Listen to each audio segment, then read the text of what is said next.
Hello, gang. It's Chris Angel coming at you for another episode of Marketing for the Rest of Us. I just said that and it spooked my dog, who's taking a nap.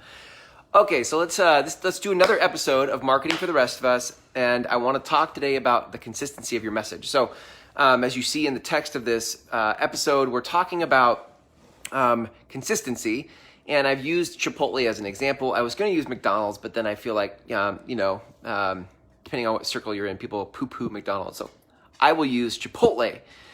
So here's the deal. Here's what I know. And I actually, as much as I wrote this this post, and I'm speaking this in this episode about you, this is very much a reminder for me because there are times in my own message and in my, this is episode 105 of this show. So 105 days in a row, I've gone live and done this episode. And what happens over time is you start to think that it all sounds the same. You're like, I've said this.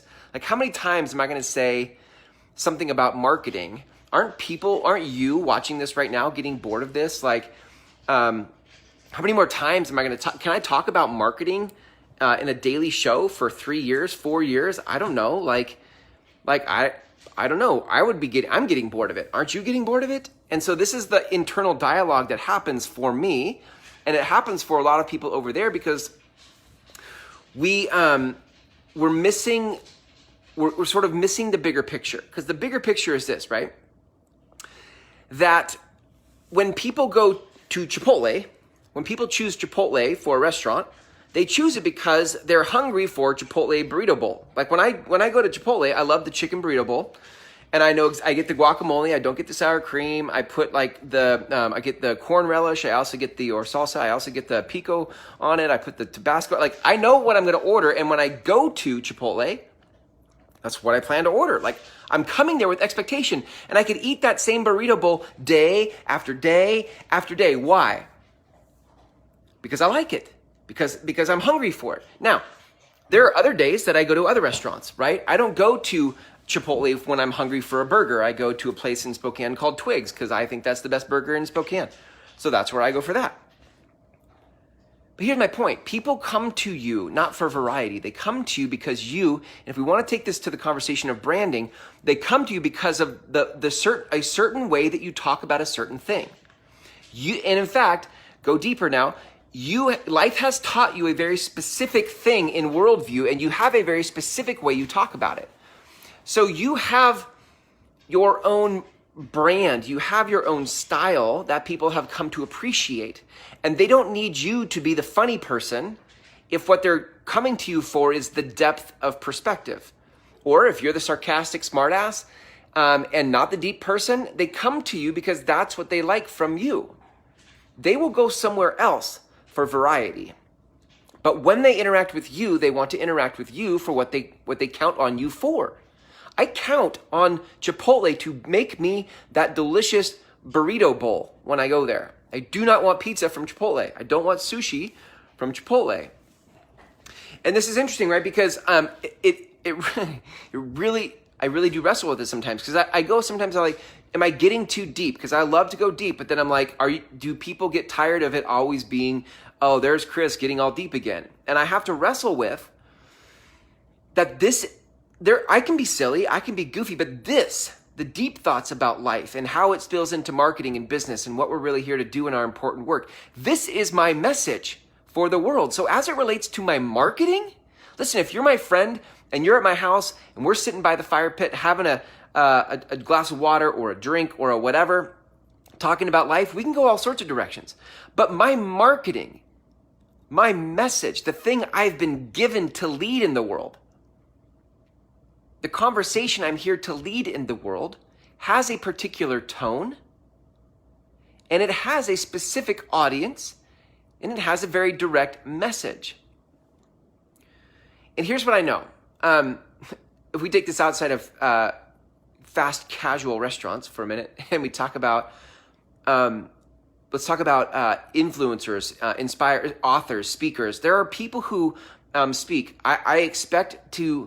I go to read Tim Ferriss books or listen to a Tim Ferriss podcast because I count on and depend on Tim Ferriss to have a sort of a contrarian intellectual perspective about business and life. I go to I go to Oprah because I expect Oprah and any guests she has on her show to inspire my soul. I go to Rob Bell because I want perspective and wisdom in just only the way Rob Bell can do it. Because that's why I go to Rob Bell. So we do this as consumers or as humans interacting with others people's stuff. We do this naturally. But then when it comes time for us to market our message, we start to second guess ourselves and feel like, I've said this 20 times, or in my case, 105 times today, by today. What I want you to start to embrace, and when I say you, I mean me too. What I want you to start to embrace is that this isn't about you, the person. This is about you, the conversation. Can you get that? Can you get that idea for a minute that you are a conversation? You're not having a conversation, but you in your business, you in your influencer person, you in your calling, you are a conversation, and that conversation has a brand to it. You have a tone, you have a message, and if you stray outside of that, you're confusing what people come to you for. I think what happens on the other side of embracing that, I'm speaking this out loud to myself right now, I think what happens on the other side of embracing that is we start to settle into the conversation that we are and embrace it and look for new ways to talk about it, new things to uncover about it without having to get insecure about it. I can't tell you how many times I've burned things to the ground. Like I will go outside the lines. I'll start something for a while and then boom, I get bored and then I detour. I get insecure and I start over. What's different for me now, and I think ultimately what I'm trying to help change makers do, entrepreneurs who have a heart for change in the world, what I'm trying to help us do is to finally anchor or ground ourselves into the actual conversation that we're here to have for the rest of our life. And if you don't know what that is yet, then what happens is you'll try something for a bit and it doesn't feel right, and you'll try something else for a bit and it doesn't feel right, and so you'll ping from one conversation to another because you're getting bored and insecure. What's different for me now is that I feel like I understand what my life's work is and what my message is from here to the day I die. Like I can now do, this is my life's work. I can commit to it. I can settle into it. I can ground myself in it. And in doing that, it gives me a lot of space. It gives me breathing room to just be like, okay, when that doubt comes in my head and I'm like, wow, I've said this 105 times. Then I'm like, Chris, this is your message. This is what people come to you for. You are the light in the darkness as it relates to people being confused about marketing who hate technology, SEO, and algorithms. People are looking for some perspective and you're the one to give it to them. So don't stop now because this is why they come. Okay, yes, got it. I remember that now. Thank you very much for sharing. I will now keep going on the path I'm on, okay? All right, gang, that is it. So look, if you have not, so I just said it, right? This is what I'm here to do. This is what I help others do. Only because I've failed my way through it for 17 years and I've stumbled onto something that feels true and authentic for me, and it's having results with others who are working with me. So if you're in that space where you're like, I want to take marketing to the place where I'm clear about my message and I know how to stay inside of my brand and stop second guessing myself and stop being insecure about it and stop confusing my audience about things.